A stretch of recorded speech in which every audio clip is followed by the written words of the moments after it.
नमस्कार साथियों। तो चलिए आज के दैनिक जागरण में क्या खास खबरें हैं उन्हें हम लोग एक एक करके देख लेते हैं।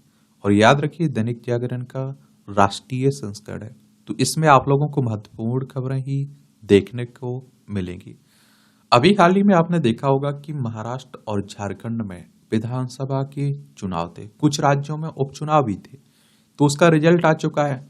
उसके बारे में बात कर लेते हैं।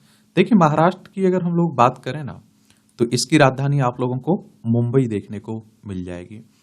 और इसकी सीमा की अगर आप देखें तो देखिए गुजरात हो गया, मध्य प्रदेश, छत्तीसगढ़, तेलंगाना, कर्नाटक और गोवा से लगती है।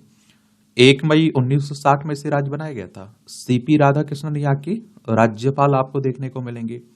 विधानसभा में 288 सीटें हैं, विधान परिषद है जिसमें 78 सीटें हैं, राज्यसभा में 19 सीटें हैं, लोकसभा में 48 सीटें हैं। 3,07,713 वर्ग किलोमीटर में फैला हुआ है।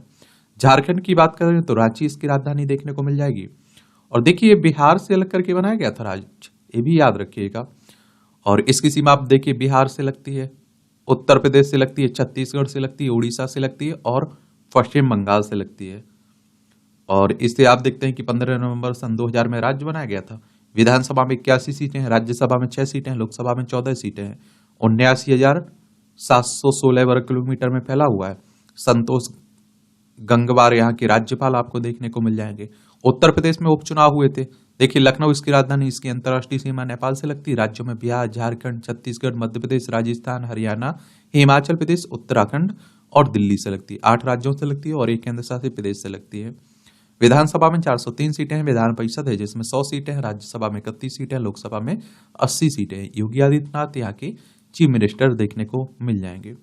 ये चुनाव करवाता कौन है? इलेक्शन कमीशन ऑफ इंडिया, भारतीय निर्वाचन आयोग, एक संवैधानिक संस्था है। संविधान के अनुच्छेद 324 के तहत चुनाव आयोग की स्थापना की बात की गई है। 25 जनवरी 1950 में स्थापना हुई थी। 25 जनवरी को आप लोग मतदाता दिवस मनाते हैं। नई दिल्ली में हेडक्वार्टर देखने को मिल जाएगा। सुकुमार सेन पहले मुख्य चुनाव आयुक्त थे। विधानसभा का और लोकसभा का अगर आपको चुनाव लड़ना है तो आपकी उम्र कम से कम 25 साल होनी चाहिए। अधिकतम उम्र की कोई सीमा नहीं रखी गई है। और विधानसभा और लोकसभा का चुनाव डायरेक्ट जनता यानी कि मतदाताओं के द्वारा होता है। अगर आपकी उम्र 18 साल हो चुकी है तो वोटर सूची में आपका नाम जुड़ चुका होगा, आप लोग वोट डालने भी जाते होंगे।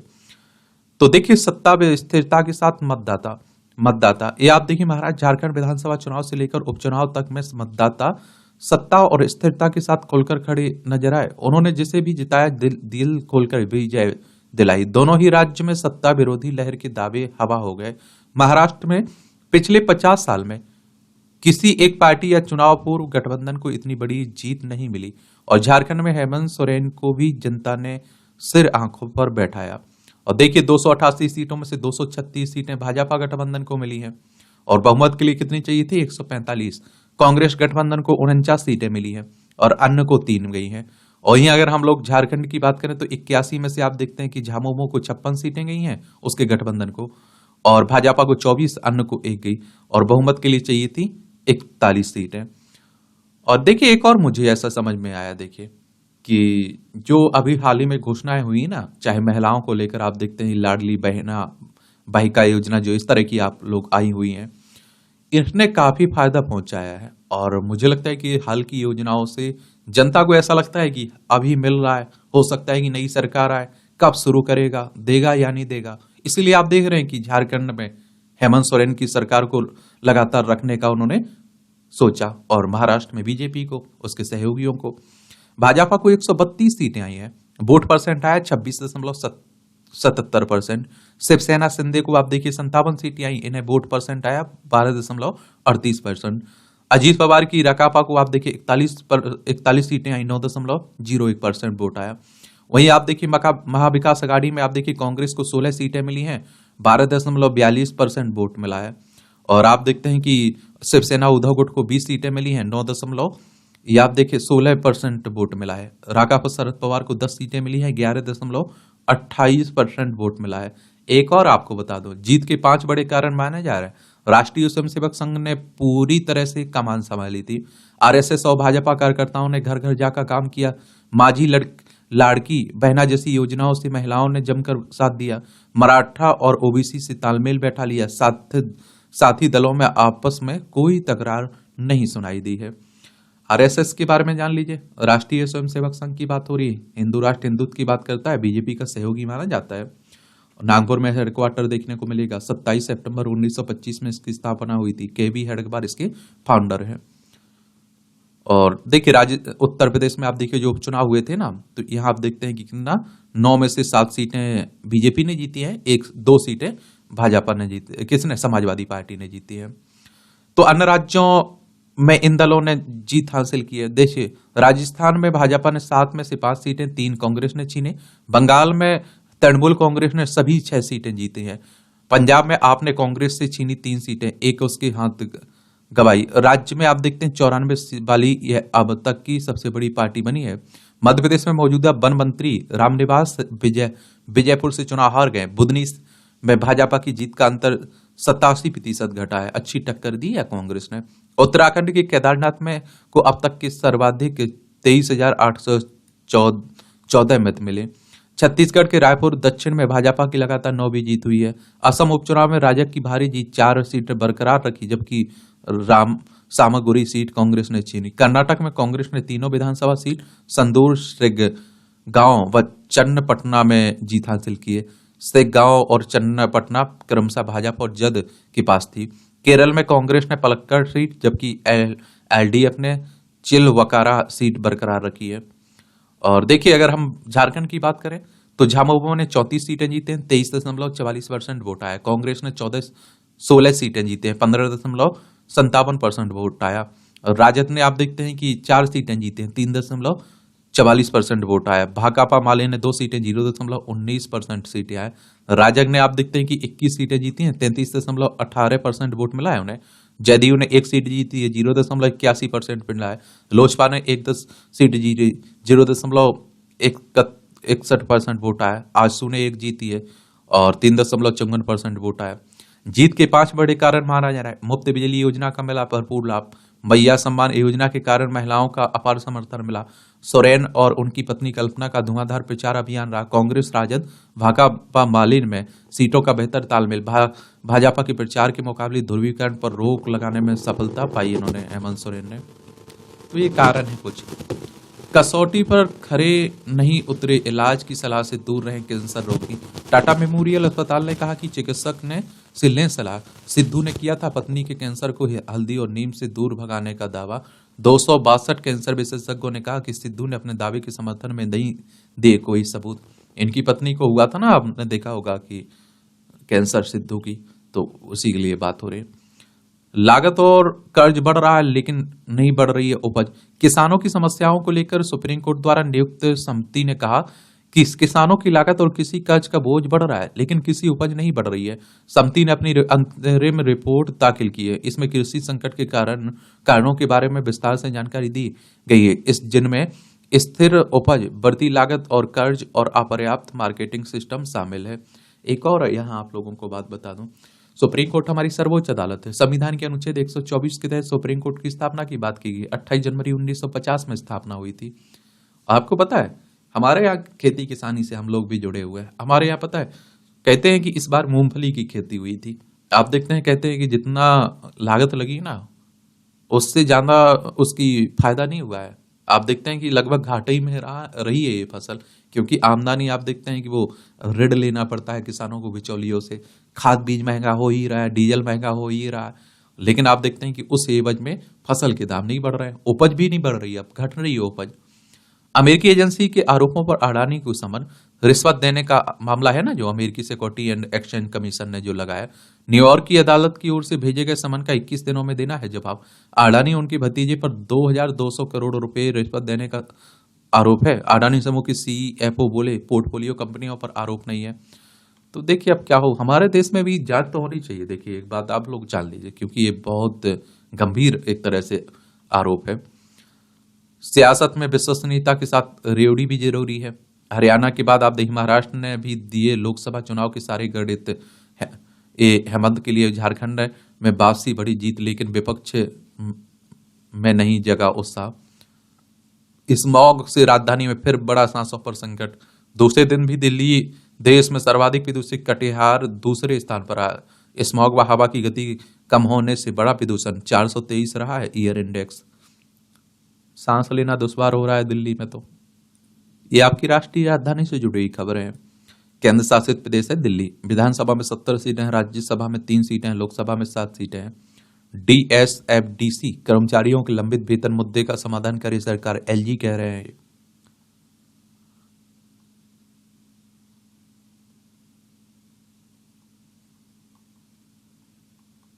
देखिए, एक बात आप लोगों को हमेशा मालूम होना चाहिए कि क्या खबरें पढ़ना है, इससे जरूरी है ये भी मालूम होना चाहिए क्या नहीं पढ़ना है, क्योंकि आप लोग पूरा न्यूज़पेपर पढ़ने बैठेंगे तो बहुत टाइम बर्बाद होगा आपका।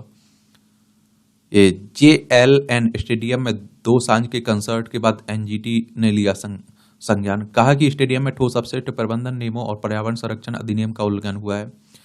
एनजीटी की बात करें तो नेशनल ग्रीन ट्रिब्यूनल की बात हो रही है। 2010 में इसकी स्थापना हुई थी।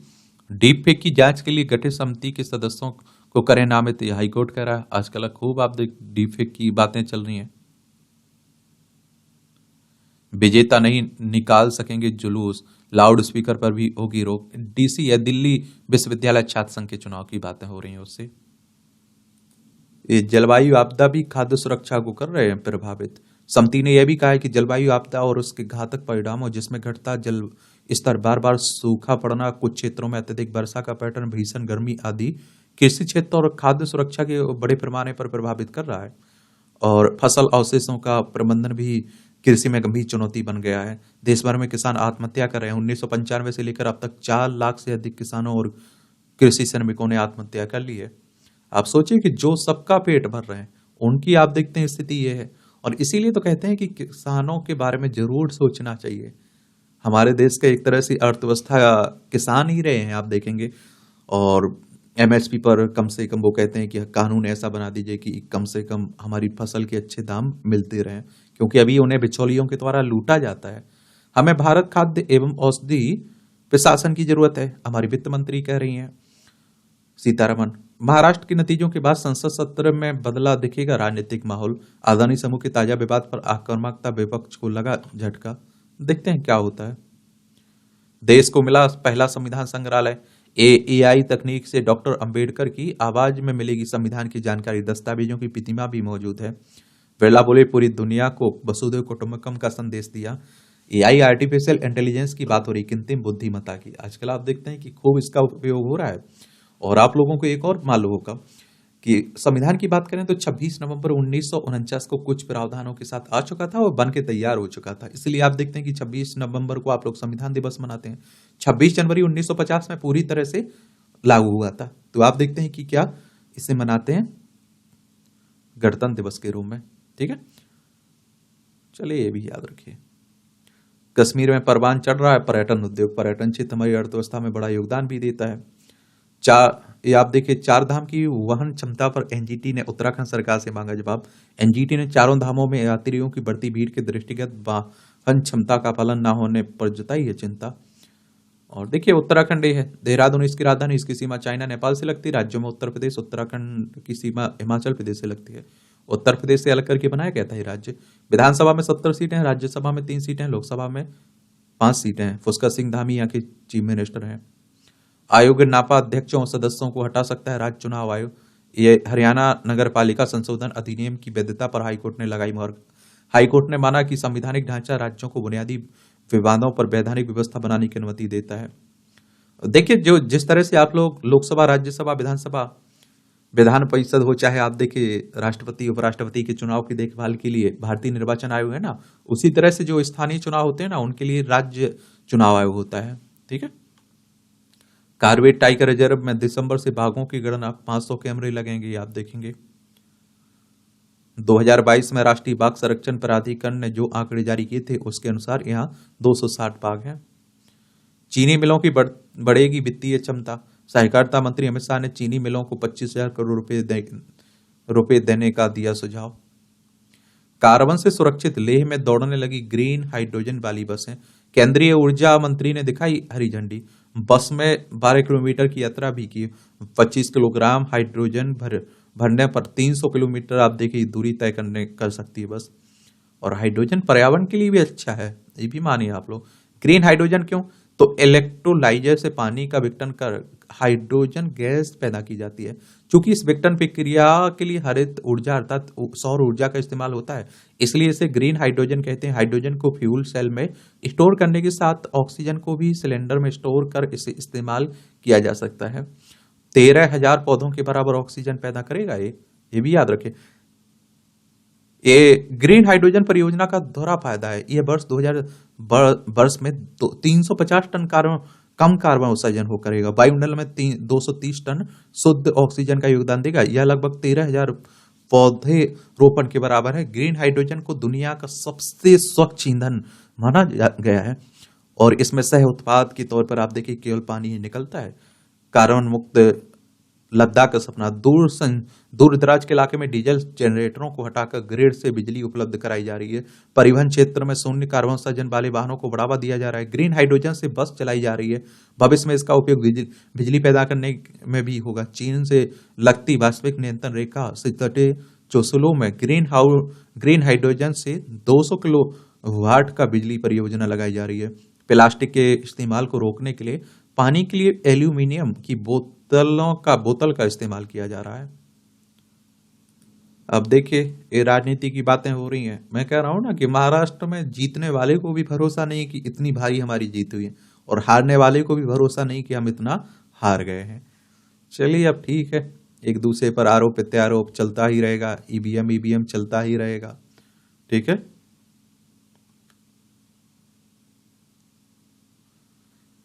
ये 62% मुस्लिम आबादी वाले उत्तर प्रदेश के कुंदरकी में भी भाजपा की बड़ी जीत हुई। देख लीजिए, केवल 25,000 वोट मिले हैं बीजेपी उसके समाजवादी पार्टी के नेता को। बीजेपी को भारी वोट मिले हैं।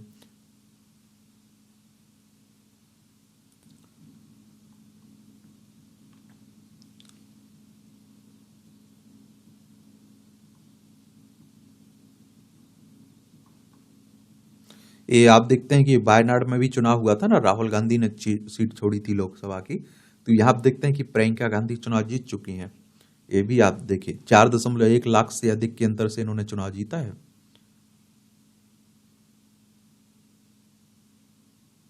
बिहार में आप देखें जो 4 सीटें थी उस पर राजद, बीजेपी और बीजेपी के सहयोगी दल चुनाव जीते हैं। प्रशासन ने मांगे 5 दिन, किसानों को धरना हटाया और मांग पूरा होने तक सड़क निर्माण कार्य भी बंद है।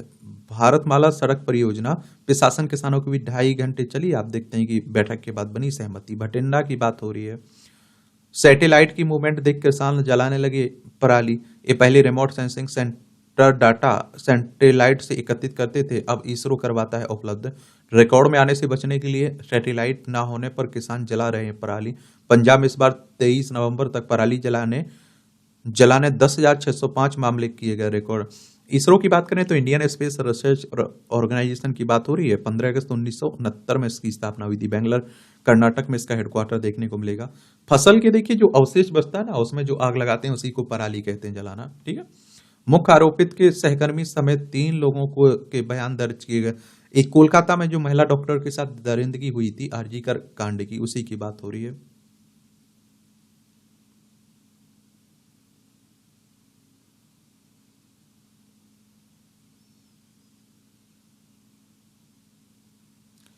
कोटा में एक और छात्र कोचिंग ने आत्महत्या की। देखिए एक और मैं बात बता दूं आप लोगों को, थोड़ा इसमें परिजनों को भी समझना चाहिए और बच्चों को भी समझना चाहिए। मौत किसी भी समस्या का समाधान नहीं है, संघर्ष समाधान होगा। संघर्ष से ही समाधान निकलेगा। और बच्चे को अगर समझ में नहीं आ रहा है, अगर आपसे नहीं हो पा रहा है, बिना आप गलती के पीछे हट जाइए। और दुनिया में और भी तो काम है, इस तरह के कदम नहीं उठाना। माँ बाप को प्रेशर में नहीं डालना है कि कुछ नहीं कर पा रहे, कुछ नहीं कर पा रहे। भैया आपने क्या कर लिया, आपका ही जीन है उसमें, तो ये ज्यादा आपको प्रेशर नहीं देना है बच्चों को। अब जान चली गई, अब देख लीजिए, आप करवा लीजिए जो जो करना है आपको। अब आजकल आप देखते हैं कि बच्चे तय नहीं कर रहे हैं कि उन्हें क्या दिलचस्पी है, क्या पढ़ना है। माँ बाप तय कर दे रहे हैं कि उन्हें आईएएस बनना है, आईपीएस बनना है, आईएएस बनना है, या क्या क्या बनना है, डॉक्टरी में जाना है, उन्हें इंजीनियरिंग करनी है। भैया बच्चों को भी थोड़ा डिसाइड करने दीजिए और बच्चे भी थोड़ा माँ बाप के बारे में सोचें। ठीक है, ये नेपाल सीमा पर गतिविधि बढ़ाने को चंदा जुटा रहा है दावत इस्लामी। पाकिस्तान के चरमपंथी संगठन भारत विरोधी गतिविधि कर सकते हैं चंदे का इस्तेमाल। देखिए ये है नेपाल, उत्तराखंड, उत्तर प्रदेश, बिहार, सिक्किम, पश्चिम बंगाल, 5 राज्यों की सीमा लगती है हमारी।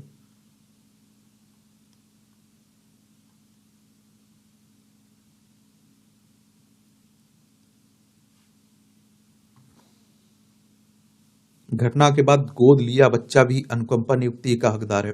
व्यक्ति के 3 बेटों को 1989 में आतंकवादियों ने मार दिया था। 1991 में बेटी के एक 4 साल के लड़के को लिया था गोद। याचिकाकर्ता ने अनुकंपा नियुक्ति के तहत नियुक्ति का लाभ मांगा तो सरकार ने कर दिया था इनकार। याचिकाकर्ता सभी मामलों में योग्य पाया जाता तो उसे अनुकंपा नियुक्ति का लाभ दिया जाना चाहिए, कोर्ट कह रहा है। देखिए पंजाब हरियाणा हाई कोर्ट। एक बात समझ में नहीं आती हमें, अगर कोई गोद ले रहा है बच्चे को तो वो, मुझे लगता है कि उसका पूरा अधिकार माँ बाप पे होना चाहिए, माँ बाप का पूरा अधिकार बच्चों पे होना चाहिए। लेकिन ये पता नहीं क्यों डिफॉल्ट कर देते हैं, इस तरह की गलतियां करते हैं। वरना आप देखते हैं कि इतने अनाथ हैं बच्चे, कोई अगर गोद ले रहा है तो बहुत अच्छी बात है, उसे बच्चे का, बेटे का अधिकार भी मिलना चाहिए। आज रविवार है, अधिकारों से समर्था जीवन। 26 नवंबर 1949 को संविधान सभा ने संविधान अंगीकार किया था। इस दिन को 2015 से संविधान दिवस के रूप में मनाया जाता है। यह संविधान देश के नागरिकों को मूलभूत अधिकार देता है जिनसे उनका जीवन सुगम रहे। इस बार रविवार विशेष में पढ़िए शिक्षा, स्वास्थ्य के साथ शोषण के विरुद्ध अधिकार सुनिश्चित करने की दिशा में किए गए नए विशेष प्रयास, नवाचार की बात करती 3 पेरक कहानी। सुल्तानपुर जिले में भदैया के मॉडल स्कूल भरोसारे में नुक्कड़ के माध्यम से शिक्षण कार्य करते बच्चे, देखिए बहुत अच्छी बात है। पंख फैलाते बच्चे मिटाते शोषण का अधिकार। दलमा जंगल में पक्षियों पर अध्ययन करते स्कूली बच्चे, बहुत बढ़िया। झुलसे चेहरे के रहे सुधार, जीवन कर रहे हैं साकार। ये अच्छी पहले हैं, इसमें कोई दो राय नहीं। शिक्षा में करके नवाचार, वंदना दिला रही हैं अधिकार। सभी 16 जोनल रेलवे अपने बड़े स्टेशनों पर देंगे महाकुंभ की जानकारी। प्रयागराज में महाकुंभ होने जा रहा है ना, तो उसी की बात हो रही है। शहीदी दिवस पर राष्ट्रपति ने दी गुरु तेग बहादुर को श्रद्धांजलि।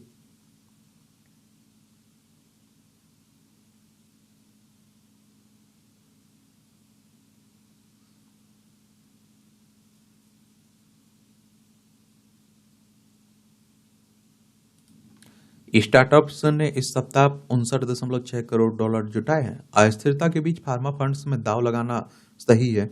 भारत के फार्मा व हेल्थ केयर उद्योग की सुनहरी है तस्वीर। वैश्विक स्तर पर छवि और होगी मजबूत। इस सरकारी नीतियों से फार्मा एमएफ में बेहतर वृद्धि की संभावना है। पिछले 2 वर्षों के दौरान कई फार्मा फंड्स लॉन्च किए गए। 44% का औसत रिटर्न दे रहे हैं फार्मा फंड्स इस वर्ष।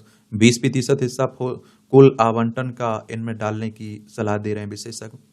घरेलू उत्पादन में वृद्धि से भी मिलेगा लाभ। भारत ईएफटीए व्यापार समझौते से आएगा 100 अरब डॉलर का निवेश। आजादी से अब तक देश में 14 ट्रिलियन डॉलर का हुआ निवेश। इसमें 8 ट्रिलियन डॉलर बीते 1 दशक में खर्च किए गए। अगले 5 वर्षों में भी 8 ट्रिलियन डॉलर के निवेश की उम्मीद है। सुविधाओं में बदलाव कर खरीद सकते हैं सस्ता बीमा, स्वास्थ्य बीमा। 10 लाख तक का स्वास्थ्य बीमा होना चाहिए शहरी परिवारों के पास। 2 से 3 हजार अतिरिक्त देकर बढ़ा सकते हैं बीमा की कवरेज भी। चलिए आप देख सकते हैं सब। इसकी पीडीएफ एजुकेशन सर्कल प्लेटफॉर्म है ना, वहाँ डाल देता हूँ तो पढ़ सकते हैं। 21 वर्षीय ब्रेन डेड मरीज ने 5 लोगों को दिया नया जीवन। मैंने आप लोगों से कहा ना कि अगर आप देखते हैं कि जैसे मान लीजिए मेरी मौत किसी भी कारण से समय से पहले हो जाती है, तो इस शरीर में कई अंग हैं जो कई लोगों को जान बचा सकते हैं, नई जिंदगी दे सकते हैं। लेकिन आप देखते हैं कि हमारे देश में परंपरा बड़ी वो है कि वो ऐसा हो जाएगा, वैसा धार्मिक परंपराएं हैं कि शरीर ऐसा तो मोक्ष नहीं मिलेगा। पता नहीं अब एक कहां से है, और या तो मुझे दफना दिया जाएगा या जला दिया जाएगा। और मेरा शरीर अगर दान कर दिया जाए, अंग दान कर दिए जाए, तो बहुत सारे लोगों को बचाया जा सकता है। लेकिन हमारे देश में कम परंपरा है अंग दान करने की, होनी चाहिए, लेकिन मैं कह रहा हूं।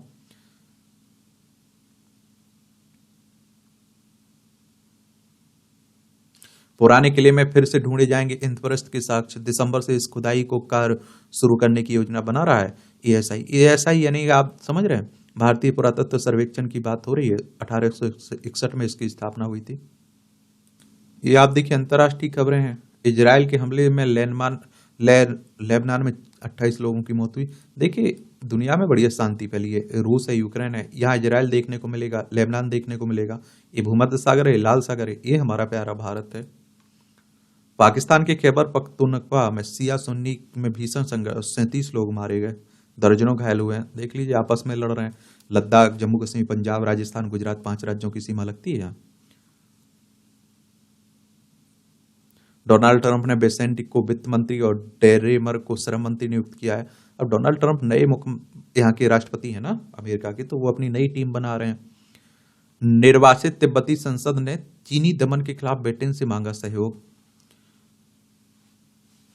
निर्यात कानून के उल्लंघन में अमेरिका में भारतीय गिरफ्तार हुआ है। देखिए ये 555वें विकास पर्व पर पाकिस्तान में स्मारक सिक्का जारी किया गया गुरु नानक के प्रकाशोत्सव पर। ये राजदूतों ने हिंदी की वैश्विक पहुंच को प्रभावशाली बनाया है। संयुक्त राष्ट्र के राजदूतों ने कहा कि हिंदी ने भौगोलिक सीमाओं को पार कर वैश्विक स्तर पर सिद्धि हासिल की है। देखिए संयुक्त राष्ट्र की बात करें तो यूनाइटेड नेशंस की बात हो रही। 24 अक्टूबर 1945 में स्थापना हुई थी। न्यूयॉर्क यूएसए में इसका हेडक्वार्टर देखने को मिल जाएगा आपको। संगठन पर सिद्धांत में भी मात खा गए नक्सली। सब ये आप देखिए, ग्रामीणों का नक्सल सिद्धांत पर भरोसा टूटा, नई भर्तियां रुकी। डबल इंजन की सरकार में नक्सल अभियान को मिली गति। ये नक्सल होता क्या है? नक्सल बाद शब्द की उत्पत्ति पश्चिम बंगाल के नक्सलवाड़ी गांव से हुई थी। भारतीय कम्युनिस्ट पार्टी के नेता चारू मजूमदार और कानू सन्याल ने 1967 में सत्ता के खिलाफ एक सशक्त आंदोलन शुरू किया। मजूमदार चीन के कम्युनिस्ट नेता माओ सेतुंग के बड़े प्रशंसक थे और इसी कारण नक्सलवाद को माओवाद भी कहा जाता है। ये देखिए सफलता के बिंदु। 80 नए कैंप नक्सलियों के आधार क्षेत्र में खोले गए। इससे नक्सल अभियान को गति मिली। सड़क, बिजली, पानी की बुनियादी सुविधाएं गांव तक पहुंची कर ग्रामीणों का भरोसा भी जीता। डबल इंजन की सरकार में पड़ोसी राज्य आंध्र प्रदेश, तेलंगाना, उड़ीसा, महाराष्ट्र व मध्य प्रदेश से भी नक्सलियों के विरुद्ध समांतर अभियान प्रारंभ हो गए। कड़े प्रशिक्षण के बाद सुरक्षा बल गुरिल्ला युद्ध में दक्ष हुआ है। जवान अब पैदल या बाइक पर अभियान करने लगे हैं। इससे नुकसान कम हुआ और सुरक्षा बलों के पास नाइट विजन कैमरे आए हैं। सैटेलाइट से भी निगरानी प्रारंभ हुई। नक्सलवाद से लड़ाई में आधुनिक हथियार व तकनीक के प्रयोग से बड़ा बदलाव लाया है। जनता के लिए खुलेगा देहरादून स्थित राष्ट्रपति आसियाना। राष्ट्रपति सचिवालय के अपर सचिव ने की तैयारियों की बैठक। चलिए अच्छी बात है।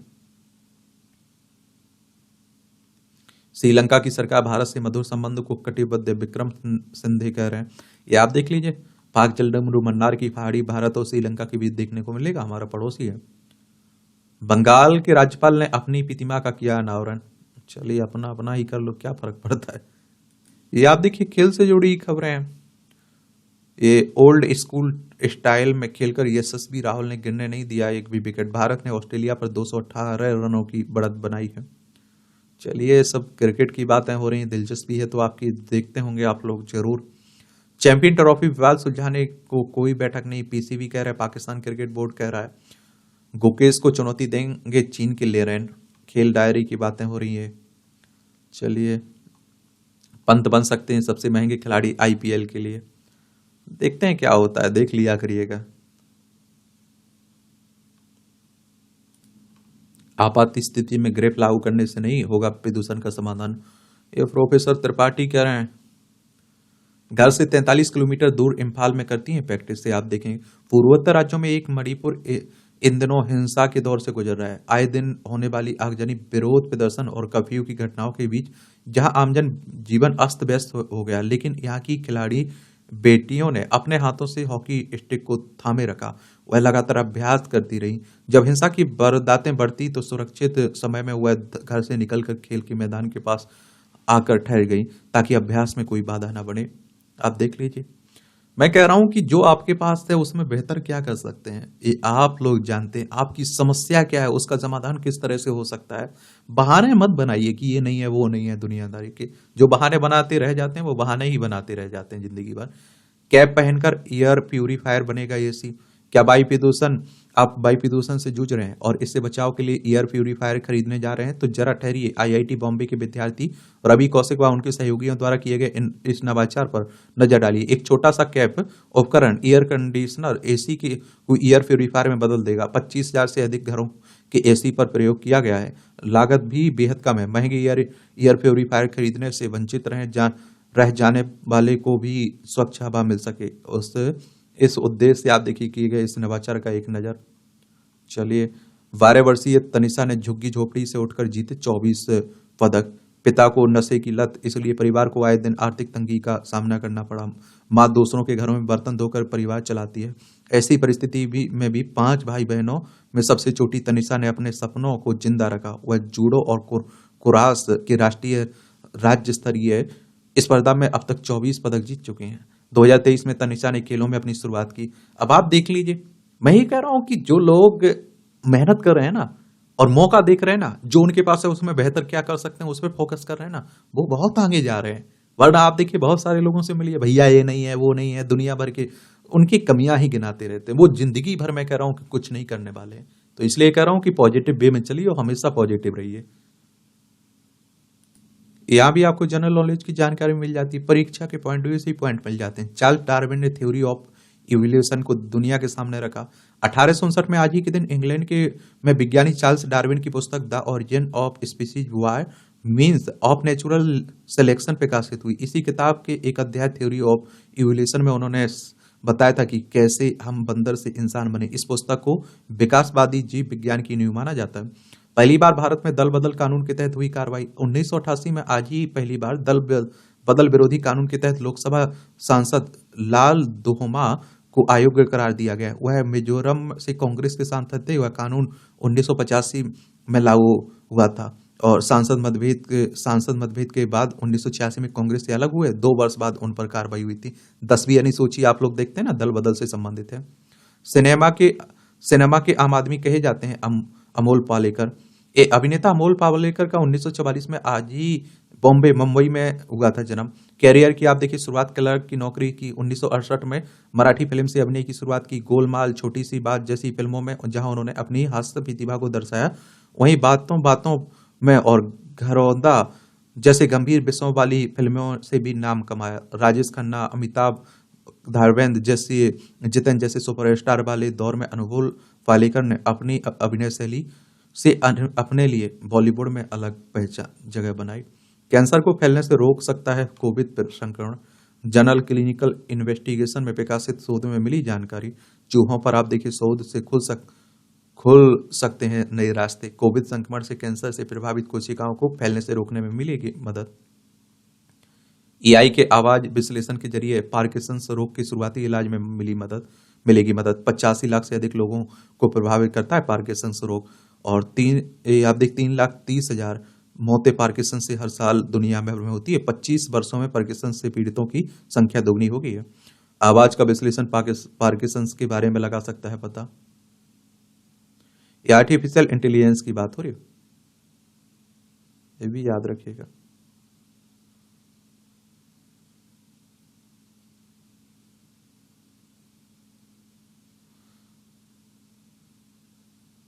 हर कहानी का रूपांतर नहीं किया जा सकता है, सुफर्ण वर्मा कह रही हैं। एनएफडीसी बाजार में आयोजित परिचर्चा के दौरान अपने विचार व्यक्त करते हुए मृणालिनी, सुपर्ण और कीर्ति और समीर। वसायुक्त खाद्य पदार्थ के दुष्प्रभाव से बचाने में ग्रीन टी मददगार है। होमवर्क में मदद के लिए कर दिया 911 पर कॉल। देखिए डिप्टी मिशन ने गणित का सवाल हल करने में की बच्चे की मदद। वॉशिंगटन की घटना है। ये प्लास्टिक प्रदूषण के खिलाफ रैली। दक्षिण कोरिया के बुसान में पर्यावरण कार्यकर्ता दुनिया से प्लास्टिक प्रदूषण समाप्त करने के लिए अंतर सरकारी वार्ता समिति के 5वें सत्र में से पहले एक मजबूत वैश्विक प्लास्टिक संधि की मांग करते हुए रैली निकालते हुए यह सत्र 25 नवंबर से 1 दिसंबर तक आयोजित किया जाएगा। भारत सिंगल यूज प्लास्टिक पर प्रतिबंध के लिए वैश्विक मानदंड विकसित करने में नेतृत्व कर सकता है। सिंगल यूज प्लास्टिक का उत्पादन दुनिया में आप देखिए कुल प्लास्टिक प्रदूषण का उत्पादन का 36% है। इसमें से लगभग आप देखिए 85% गलत तरीके से प्रबंधित होते हैं और जिसका अर्थ है कि वे पर्यावरण में पहुंचकर प्रदूषण फैलाते हैं। ये मूवियों से जुड़ी खबरें पढ़ना हो तो पढ़ सकते हैं, छोड़ना हो तो छोड़ सकते हैं आप लोग। और इस तरह से आप देखेंगे आज की न्यूज़पेपर की कहानी कवर होती है। आप लोग पढ़ते रहिए, एंजॉय करते रहिए। आपका कोई सवाल हो मेरे लिए, सुझाव हो तो आप लोग जरूर बताया करिएगा। ठीक है, धन्यवाद।